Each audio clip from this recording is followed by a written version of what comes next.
रामपुर गांव में बहुत तेज बारिश हो रही थी। उसी गांव में एक स्कूल था। क्लास स्टार्ट हो चुकी थी। तो आज हम पहले विश्व युद्ध के बारे में पढ़ेंगे। Yes sir. पहला विश्व युद्ध हुआ था सन 1914 में।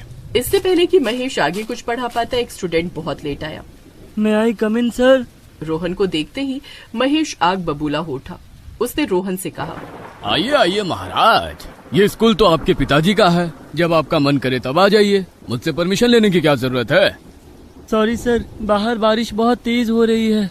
बारिश केवल तुम्हारे लिए ही हो रही है क्या? इन बच्चों के लिए भी बाहर पानी ही बरस रहा है। पर ये लोग तो जल्दी आ गए। इन लोगों के लिए आसमान से हीरे तो बरस नहीं रहे हैं। सॉरी सर, कल से ऐसा नहीं होगा। तुम्हारे सॉरी बोल देने से अगर मैं तुम लोगों की गलतियां माफ करता रहा तब तो तुम लोग बिगड़ जाओगे। अंदर आओ, अपने हाथ आगे करो। रोहन ने अपने हाथ आगे किए। महेश सर ने छड़ी उठाई और बहुत जोर जोर से उसे मारने लगा। चलो अब बैठ जाओ, अपने नोटबुक निकालो और जो मैं पढ़ा रहा हूँ उसे नोट करते जाना। रोहन जैसे ही क्लास में बैठा तभी एक लड़की महिमा भी आ गई। मैं आई कम इन सर? महेश ने जैसे ही महिमा को देखा उसकी लार टपकने लगी। महिमा भी लेट आई थी लेकिन महेश ने बिल्कुल भी गुस्सा नहीं किया। अरे आओ आओ आओ महिमा, मैं कब से तुम्हारा इंतजार कर रहा था। आओ आओ। महेश ने महिमा का हाथ पकड़ा और उसे उसकी बेंच पर बिठा दिया। लेकिन तभी रोहन को गुस्सा आ गया और उसने कहा, सर ये तो गलत बात है। महिमा तो मुझसे भी लेट आई है, लेकिन उसे आप बहुत ही प्यार से ट्रीट कर रहे हैं। मुझे तो आपने छड़ी से मारा, ऐसा भेदभाव क्यों? तुझे दिखाई नहीं दे रहा कि महिमा की आंखों पर चश्मा लगा है? अरे तो इसे अंधों के स्कूल में जाना चाहिए ना। सर, इनके जैसे लड़के किसी की बेइज्जत नहीं करते। मेरी आंखें कभी न कभी बिल्कुल ठीक हो ही जाएंगी। मुझे ज्ञान देने की जरूरत नहीं है कि मुझे अंधों के स्कूल में पढ़ना चाहिए या आंखों के स्कूल में। महिमा तुम फिक्र मत करो, इस रोहन को तो मैं बताता हूँ। रोहन तू मुर्गा बन जा। अरे सर, मैं तो बस ऐसे ही कह रहा था। चुपचाप मुर्गा बन जा, वरना इस क्लास से बाहर निकल जा। अगर मैंने प्रिंसिपल से शिकायत कर दी ना कि तू बेचारी आंखों से कमजोर लड़की का मजाक उड़ा रहा था तो तुझे इस स्कूल से निकाल दिया जाएगा। स्कूल से बाहर निकालने की बात सुनकर रोहन घबरा गया और चुपचाप साइड में मुर्गा बन गया। उसके बाद महेश सबको पढ़ाने लगा। छुट्टी होने के बाद महेश ने महिमा को रोक लिया। अरे महिमा, सब लोगों को निकल जाने दो।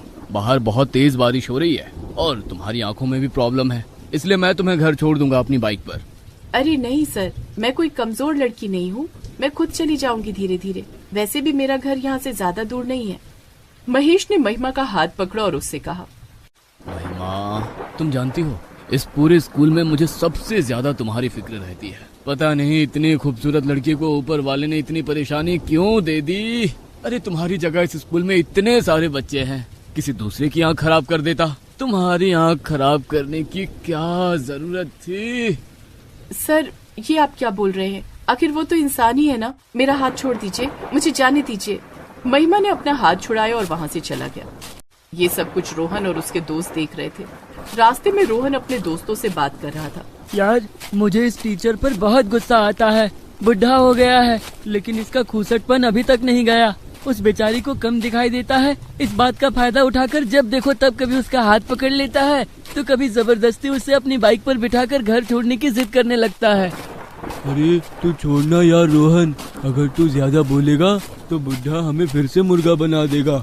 चल घर चलते हैं, वैसे भी बारिश बहुत तेज हो रही है, भीग जाएंगे हम लोग। तो इस तरह सारे बच्चे अपने अपने घर चले गए। महिमा भी अपने घर पहुंच गई। महिमा एक बहुत ही गरीब लड़की थी। वो अपनी झोपड़पट्टी में अपने छोटे भाई के साथ रहती थी। उसका इस दुनिया में कोई नहीं था। दीदी आ गई आप। आपके जाने के बाद घर की छत टपक रही थी, सारा पानी घर में भर गया था। लेकिन आप फिक्र मत कीजिए, मैंने सारा पानी बाहर बाल्टी में भर भर के फेंक दिया है। अरे वाह सोनू, ये तो तूने बहुत अच्छा काम किया। अगले दिन जब स्कूल जाने का वक्त हुआ तब वो अकेले बैठकर कुछ सोचने लगी। मैंने सोचा था कि माँ बाप के गुजर जाने के बाद भी मैं अपनी पढ़ाई नहीं रोकूंगी, ताकि पढ़ लिख कर मैं कुछ बन सकूं और अपने भाई को किसी काबिल बना सकूं। अपने भाई को मैं अपने माँ बाप की कमी कभी महसूस न होने दूं। लेकिन ऊपर वाले ने तो मेरी आंखों की रोशनी छीन ली। चाहे कुछ भी हो जाए, मैं स्कूल जरूर जाऊंगी। महिमा ने अपने भाई के लिए चाय नाश्ता बना दिया और टिफिन लेकर अपने स्कूल चली गई। रास्ते में बहुत तेज बारिश होने लगी। रोड पर कमर तक पानी भर गया। तभी अचानक महिमा का पैर किसी गड्ढे में फंस गया और वो जोर जोर से चिल्लाने लगा, बचाओ बचाओ, मैं डूब रही हूँ, बचाओ। उसी रास्ते से छाता लेकर रोहन भी स्कूल की तरफ आ रहा था। उसकी नजर जैसे ही महिमा पर पड़ी, वो भागकर महिमा के पास गया और उसने किसी तरह महिमा को पकड़कर उठाया और सड़क के किनारे ले आया। महिमा, फिक्र मत करो, सड़क पर एक बहुत बड़ा गड्ढा हो गया था, तुम्हारा पैर उसी में पड़ गया था। मैं रोहन हूँ, तुम्हारा क्लासमेट। चलो मेरे साथ स्कूल चलो। तुमने मुझे बचाया, इस बात के लिए तुम्हारा धन्यवाद। अब तुम अपने रास्ते जाओ, मैं अपने रास्ते जाऊंगी। अरे बारिश बहुत तेज हो रही है और सड़क पर पानी बहुत भर गया है, तुम्हें शायद दिखाई नहीं दे रहा होगा। रास्ते में फिर से कुछ हो गया तो? तभी अचानक वहाँ से वही टीचर महेश अपनी बाइक से गुजर रहा था। उसकी नजर रोहन और महिमा पर जैसे ही गई, वो तुरंत रुक गया। क्यों बदतमीजी कर रहा है महिमा के साथ? तू जबरदस्ती कर रहा है उसके साथ? सर, ये आप कैसी बातें कर रहे हैं? आप महिमा से पूछ लीजिए, मैंने इसके साथ कोई जबरदस्ती नहीं की। ये बेचारी तो गड्ढे में गिर गई थी, मैंने इसे बचाया। बोलो ना महिमा। सर, अब मुझे बिल्कुल भी दिखाई देना बंद हो गया है। इस बात का सारे लोग फायदा उठाते हैं। ये रोहन भी शायद मेरा फायदा ही उठा रहा था। क्या आप मुझे स्कूल तक ले चलेंगे? हाँ, क्यों नहीं। रोहन, तू स्कूल पहुँच, तुझे तो मैं आज दिन भर मुर्गा बनाए रखूंगा। लड़कियों से छेड़खानी करता है। उस टीचर ने उसका हाथ पकड़कर बाइक पर बिठाया और वहाँ से चला गया। अरे महिमा, तुम्हें बिल्कुल भी दिखाई नहीं दे रहा है। बारिश भी बहुत तेज हो रही है। अब पीछे से मुझे पकड़ लो वरना गिर जाओगी। नहीं नहीं सर, आप चलाइए, मैं नहीं गिरूंगी। वहीं दूसरी तरफ रोहन पैदल ही अपने स्कूल की तरफ चला रहा था। उसे बहुत बुरा लगा। आजकल भलाई का तो जमाना ही नहीं रहा। अगर मैं टाइम पर नहीं पहुंचता तो महिमा को ना जाने क्या हो जाता, और महिमा ने उल्टा मेरे ऊपर इल्जाम लगा दिया। गंदी नजर तो इस टीचर की है, ये इसे बिल्कुल दिखाई नहीं देता। खैर, मुझे क्या करना, अब दोबारा कभी मदद नहीं करूंगा इसकी। खैर, सारे लोग स्कूल पहुंच गए। छुट्टी में एक बार फिर से महेश टीचर ने महिमा को रोक लिया। रोहन को थोड़ा शक हो गया था, इसलिए वो चुपके से खिड़की से सब कुछ देखने लगा और मोबाइल से वीडियो बनाने लगा। महिमा, अब बाहर अभी भी बहुत तेज बारिश हो रही है। मैं तुम्हें अपनी बाइक से छोड़ दूंगा और तुम्हें तो बिल्कुल दिखाई नहीं दे रहा है। मैं तुम्हें गोद में उठाकर बाहर ले चलता हूँ। ये आप कैसी बातें कर रहे हैं सर? महेश ने महिमा का हाथ पकड़ा और उससे कहा, महिमा, आज मैं तुमसे अपने दिल की बात कहना चाहता हूँ। तुम मुझे बहुत पसंद हो, मैं तुमसे शादी करना चाहता हूँ। मेरी रातों की नींद हराम हो गई है तुम्हारी वजह से। महेश उसके साथ जोर जबरदस्ती करने लगा।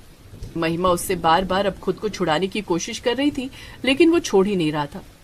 तभी अचानक क्लास में रोहन प्रिंसिपल को लेकर आ गया। ये देखिए प्रिंसिपल साहब, ये बेचारी इस अंधी लड़की के साथ बदतमीजी कर रहा है। मैंने वीडियो भी बना लिया है, आप शुरू से देख लीजिए। प्रिंसिपल ने महेश को उस स्कूल से हमेशा के लिए निकाल दिया। उस वक्त रोहन महिमा से बिना कुछ बोले अपने घर चला गया और अगले दिन रोहन अपने पिता को लेकर महिमा के घर आया। उसके पिता आंखों के बहुत अच्छे डॉक्टर थे। उन्होंने महिमा का इलाज किया और उसे अच्छी तरह दिखाई देने लगा। रोहन, मुझे माफ कर दो, मैंने तुम्हें गलत समझा और तुम्हारे साथ बहुत गलत किया। अच्छा हुआ कि तुमने उस दिन वीडियो बना लिया था और उस टीचर को स्कूल से निकाल दिया गया। कोई बात नहीं महिमा, जो होता है अच्छे के लिए होता है। कल स्कूल में मिलते हैं।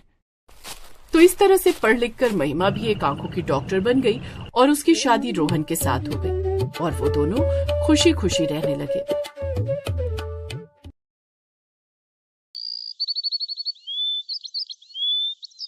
आज के स्पेशल शो में पूरे शहर के कोने कोने से एक खूबसूरत लड़कियां अपना जोहर दिखाने आई हैं। तो एक बार जोरदार तालियों से स्वागत कीजिए हमारे इंडिया की ब्यूटीफुल गर्ल्स का।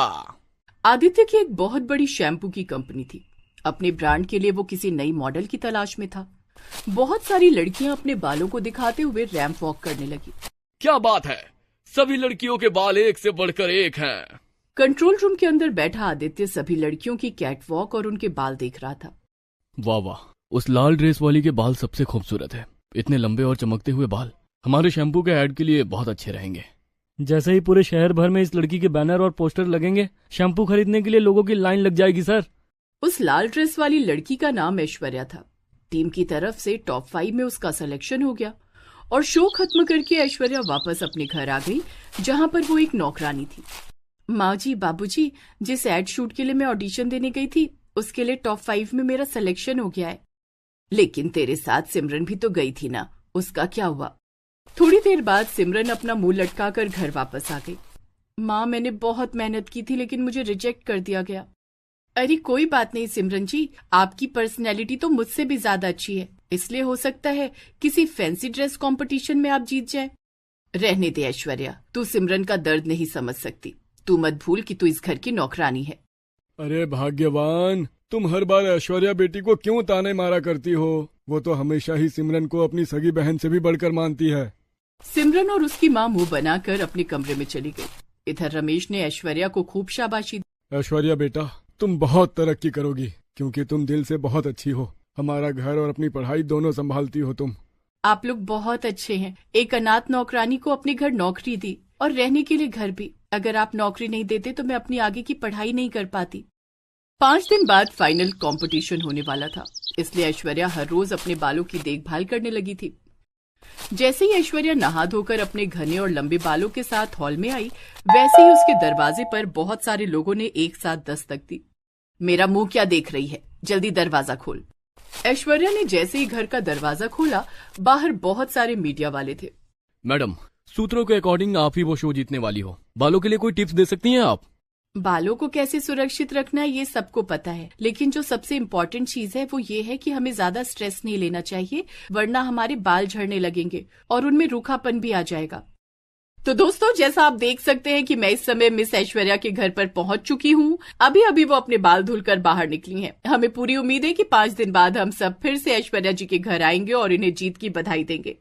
कैमरामैन पप्पू के साथ मैं शीला रिपोर्टर। इतना कहकर सारे न्यूज वाले और पब्लिक वहां से चली गई। इस नौकरानी का कुछ करना होगा।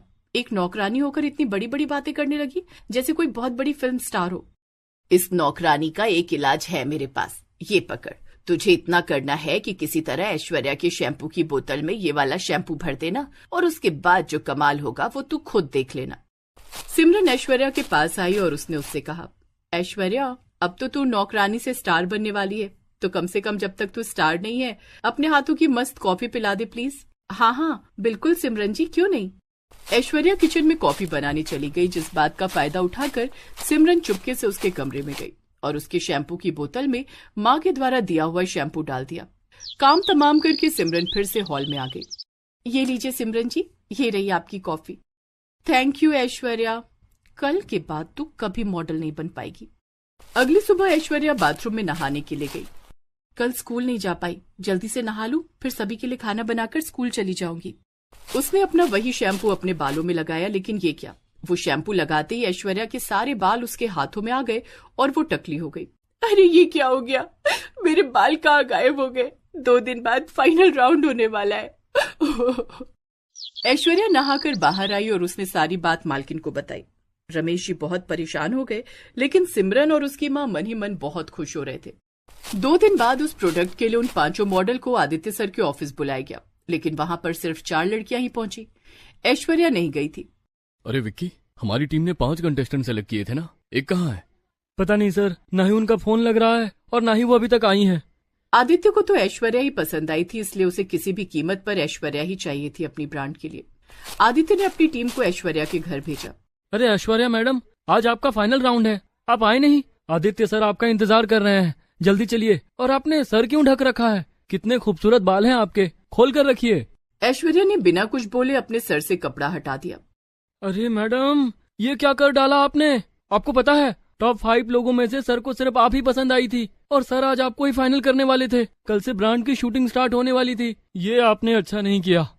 इतना कहकर आदित्य का असिस्टेंट विक्की वहां से चला गया। ऐश्वर्या वहीं बैठकर रोने लगी और अपनी स्वर्गवासी माँ को याद करने लगी। ऐश्वर्या बेटा, रो मत। जिसने भी तेरे साथ ये किया है उसकी सजा उसे जरूर मिलेगी। उसको सजा मिले या ना मिले, पर मेरी माँ का तो सपना टूट गया ना। उनका ही सपना था कि मैं बहुत बड़ी मॉडल बनूं, पर शुरुआत होने से पहले ही मेरा करियर खत्म हो गया। गरीब के साथ ऐसा ही होता है अंकल। इस तरह से उस कंपटीशन में ऐश्वर्या हार गई और उन 4 लड़कियों में से किसी एक को सेलेक्ट कर लिया गया। ये सब देखकर ऐश्वर्या ने खाना पीना छोड़ दिया और रात में जाकर एक जंगल में बैठ गई। मुझे माफ कर देना माँ, मैं आपका सपना पूरा नहीं कर पाई। ऐश्वर्या रोते रोते ये सब बड़बड़ा ही रही थी कि तभी वहां पर ऐश्वर्या की माँ की आत्मा आ गई। माँ, आप? माँ, मैंने आपका सपना पूरा करने की पूरी कोशिश की, पर ये देखिए मेरे सारे बाल झड़ गए। ऐश्वर्या बेटा, मैं यहाँ पर सिर्फ तुम्हें दिलासा देने नहीं आई हूँ। ऐश्वर्या की माँ की आत्मा ने ऐश्वर्या के सर पर हाथ फेरा। उनके हाथ फेरते ही ऐश्वर्या के सर पर पहले से भी ज्यादा घने और खूबसूरत बाल आ गए, और इस बार उसके बाल साधारण नहीं बल्कि सोने और चांदी के थे। ऐश्वर्या बेटा, अब तेरे सर पर साधारण बाल नहीं है बल्कि जादुई बाल हैं, और वो भी सोने और चांदी के। सर पर सोने और चांदी के बाल होने से तेरी त्वचा और तेरी खूबसूरती 2 गुना बढ़ जाएगी सुबह तक। माँ, आपका बहुत बहुत धन्यवाद। आपने मेरी जिंदगी बचा ली ये जादुई सोने और चांदी के बाल देकर। रात में ही वो घर चली गई और सुबह सुबह मालिक रमेश जी ऐश्वर्या के सर पर सोने चांदी के बाल देखकर बहुत खुश हो गए। वहीं दूसरी तरफ सिमरन और उसकी माँ को अपनी आंखों पर यकीन नहीं हो रहा था। ये सब कुछ कैसे हुआ बेटा? ऐश्वर्या ने सारी बात अपने मालिक को बता दी। अरे तू चिंता मत कर सिमरन, मैंने जो शैम्पू इसकी बोतल में डाला है वो भी जादुई शैम्पू है। इसे अपने बाल धोने दे, ये जादुई बाल भी झड़ जाएंगे। ऐश्वर्या ने उस शैम्पू से अपने बाल एक बार फिर से धोए, क्योंकि उसे नहीं पता था कि जिस शैम्पू से वो अपने बाल धोती है उसी शैम्पू की वजह से उसके बाल झड़े हैं। लेकिन इस बार ऐसा कुछ नहीं हुआ। उस शैम्पू से बाल धोने के बाद भी उसके बाल नहीं झड़ते, बल्कि बाल धुलकर जब वो हॉल में आई तो उसने देखा कि सिमरन और उसकी माँ के बाल झड़ चुके थे। माँ, हम दोनों टकले हो गए, जरूर ऐश्वर्या ने कुछ किया होगा। ऐश्वर्या सबके लिए खाना बनाकर स्कूल चली गई। ऐश्वर्या अब पहले से कई गुना खूबसूरत लग रही थी। स्कूल के उसके सभी दोस्तों ने सोने चांदी के बाल देखकर उसे घेर लिया और सेल्फी लेने लगे। अब क्या करूं मैं, कल से सर को ढककर स्कूल आया करूंगी।